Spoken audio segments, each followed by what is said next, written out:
Hello friends, welcome to another episode of Genius and Ink podcast. I'm your host Vasha Karmenicus, and today's episode is going to be about a book that is going to be perfect for bibliophiles. I'm quite sure some of you will go to your local independent bookstore or just order it from Amazon once you'll re-listen to this episode, once you'll find out that this book exists, because this book is about the history of libraries. And it contains an idea that really provoked me into thinking, an idea that told me that there were powerful lobbies, and there still exist powerful lobbies that are against our reading habit.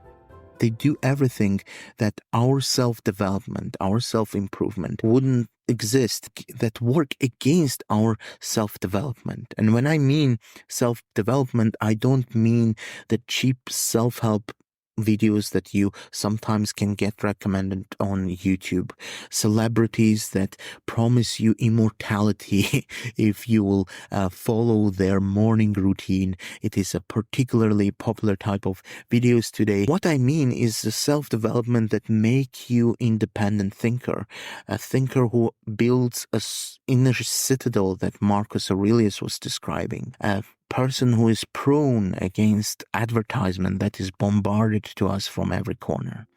But before we'll jump to this amazing book, an idea that we're going to explore, I would like to remind you what this podcast is about. This podcast is based upon an ancient Zen Buddhist idea, Japanese idea, that is called Guan. In Zen Buddhist practice, Guan stands for a question and a thought or a discussion that provokes you into thinking. And over the past 15 years of my life, I collected many koans like this on the pages of my commonplace notebooks. Right now, I'm recording this podcast in my library, and the spines of 32 moleskin notebooks that contain my commonplace notebooks stare at me. And I was always thinking, what will happen to those notebooks once my library will no longer be needed? Where will those notebooks go? And I thought that I will share those ideas that I collected over the years with you on this podcast. So Genius and Ink, a newsletter, and this podcast that you are listening to is based upon my notebooks, upon 32 notebooks as of now that contain thousands of koans. The book that I mentioned you in the introduction that I believe will be perfect for the bibliophiles is called The Library, A Fragile History, written by Andrew Pettigrew and Arthur der Bedouin. I apologize if I mispronounce their names, but you'll find a link to this book in the description of this episode along the names of the authors. Andrew Pettigrew is professor of modern history at the University of St. Andrews and one of the leading experts on Europe during the Reformation. He's the author of the prize-winning The Book in the Renaissance and The Invention of News, among other publications. His co-author is Arthur der Bedouin, who is a British Academy postdoctoral fellow and deputy director of the Universal Short Title Catalogue at St. Andrews. The passage that I would like to read out to you comes from the very first pages of their book. There is a subchapter called Perils of Modernity, and I'm trying to find it right now so we can read it together, that had an idea that really fascinated me. So let's read it together, and don't be afraid if my reading, first of all, is not that good and I don't make pauses at the appropriate places, because every idea that is worth exploring we'll discuss together. We are going to be provoked into thinking together. This is what this podcast is all about. So let's read this passage. In Britain, the critical moment was the passage in 1850 of the Public Libraries Act, empowering local authorities to establish libraries in their town or borough. The impact was, on the face of it, remarkable. By 1914, there were over 5,000 library authorities established in Britain under the terms of the 1850 Act, collectively circulating between 30 and 40 million volumes a year. By 1903, the United States boasted at least 4,500 public libraries, with a total book stock of some 55 million volumes. This growth would continue. By 1933, Germany had over 9,000 public libraries, while the collective book stock of American libraries then exceeded 140 million books. Behind these impressive statistics lies a more difficult struggle than this upward trajectory would suggest. In the 19th century industrial world, where many still endured poverty, poor housing, and appalling working conditions, not everyone believed that libraries were a priority for public funds. In Britain, where the establishment of a local library board required a taxpayer levy, the take-up rate was initially sluggish. Even when a library rate was proposed, hostile campaigning, often underwritten by the powerful Brewers lobby, could ensure that it was defeated. But for impetus provided on both sides of the Atlantic by the Scottish-American steel magnate Andrew Carnegie, the spread of this network of libraries would have been far less rapid.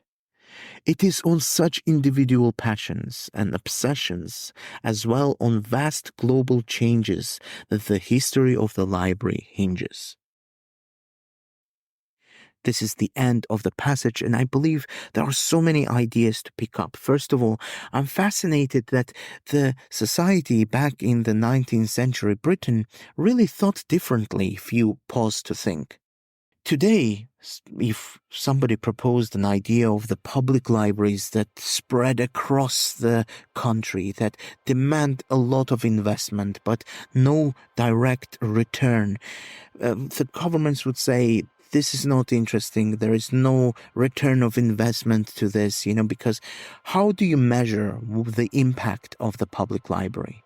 But back in the 19th century Britain, lots of investments were done so the knowledge would be accessible to build beautiful public libraries, the buildings that still fascinate us, even in small local towns. When I travel across England, I see that small towns have public libraries that date back to the 19th century, and those buildings are still impressive, and so much money was invested into it. And to think today, we think, in other words, in utilitarian terms. If it doesn't bring money back within the next 10 years, we think, no, what's the point of it?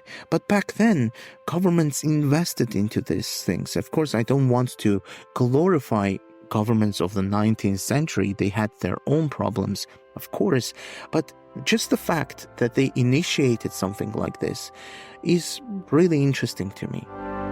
But what really interested me as well is that there were Brewers lobby that was really against opening of the public libraries.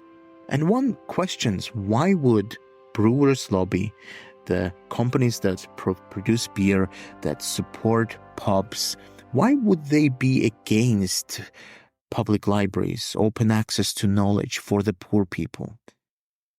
And of course, the answer, I think I'm going to speculate here, but I believe my listener will have the same thoughts. At least you can let me know in the comments below if you are listening to this on Substack, and if you are listening to this on Spotify and or Apple podcast, feel free to drop me a message on one of the social networks that I am on. I believe that the reason why powerful Brewers lobby was against public libraries is because drinking and reading stand against each other. One sort of excludes the other. And let me explain. Reading is a very solitary activity. When you read a book, wherever you read, at home, in a library, in a park, you're essentially alone. There are no social reading groups, there are social book discussion groups, but it is very rare when people gather together like 5 people and sit down and read a book together. You usually read alone because it's a solitary activity. You sit alone and you stay alone with your mind and with the author. Whilst drinking, if you tell someone, "Oh, I drink alone," you will be thought of like that something is wrong in your life. You have no friends. Why are you drinking alone? Drinking is essentially a very social activity. You drink with friends. If you drink alone, it might seem slightly wrong, like depending on the context. But those two activities stand against each other. And the Brewers lobby knew this.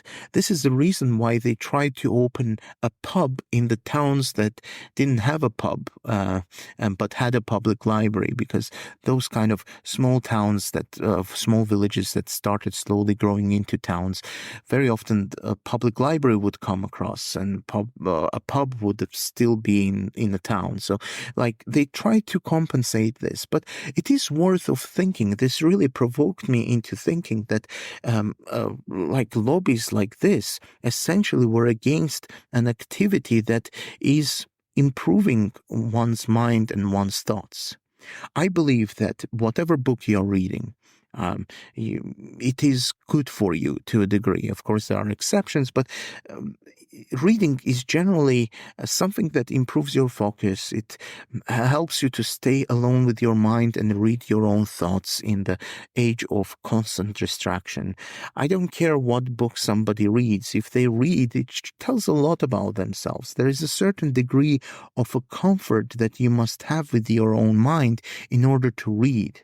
This really provoked me into thinking, and of course, there were other things that stood against reading, such as, for example, there were public intellectuals, such as D.H. Lawrence, who obsessively read Nietzsche and believed that mass education and open libraries shouldn't exist. And equally, T.S. Eliot, the famous poet, he said that libraries, the public libraries, shouldn't exist. He said something along the lines, and I'm reading a quote by the authors who quote Eliot, who said that, "Let all schools be closed at once. The great mass of humanity should never learn to read and write." Ironically, D.H. Lawrence, not T.S. Eliot, he discovered that Nietzsche, his favorite philosopher, in a Croydon Public Library. So the person who is against open access to knowledge used every fruit of that open access himself and now wants to close it down for other people. But I believe individuals such as D.H. Lawrence and T.S. Eliot, however wrong and deluded they were in their ideas about mass education, they pose much lesser threat, in my opinion, than lobbies such as Brewers lobby that tried to do everything to reduce and distract people from reading into drinking alcohol, in my opinion. I don't want to sound snobbish or kind of, I'm not against alcohol or drinking. I like beer myself, but it kind of fascinated and shocked me that that there are those powerful forces that try to influence our self-development, that they kind of work against us, in my opinion. And what I would like to ask you in this episode is that what lobbies do you think exist today that stop us from reading, for example? Are there any examples? I would be curious to hear about. I would like to finish up this episode on a kind of a positive note, and it was actually on the last couple of sentences that the authors mentioned that rich people, wealthy people, steel magnates such as Andrew Carnegie, they provided so much help to people like you and I, and also to people of back in that time, because Andrew Carnegie was a passionate for knowledge. He really wanted to provide the same wealth of, like, not material, not money wealth, but knowledge wealth to the rest of the people. And individuals like this who are passionate can make a difference. I really liked that passage ended on Andrew Carnegie, because there are those kind of negative forces in our lives, and we should be aware for them, because I think the price of the freedom, as Aldous Huxley said, is eternal vigilance, and we should be vigilant against poisonous ideas of D.H. Lawrence and T.S. Eliot when it comes to mass education. And we should be very vigilant to powerful lobbies that work against us. But we should always also nourish and nurture those kind of exceptional human beings like Andrew Carnegie, who work on our favor. So we should not only be aware of dark, but also we should praise the light. I hope this episode was interesting for you, and if you like this podcast, and if you are listening to this on Spotify or Apple Podcasts, I would be very grateful if you would leave a review, if you would put 5 stars. I hope it was good enough for 5 stars, whatever you consider to be fair. It would really help me and my project to be heard by other people as well. Thank you very much for your attention. I hope you enjoyed this episode of Genius and Ink, and I'll see you in the next one. This was Vashik Armenicus, Genius and Ink newsletter and podcast, and I'll see you in the next one.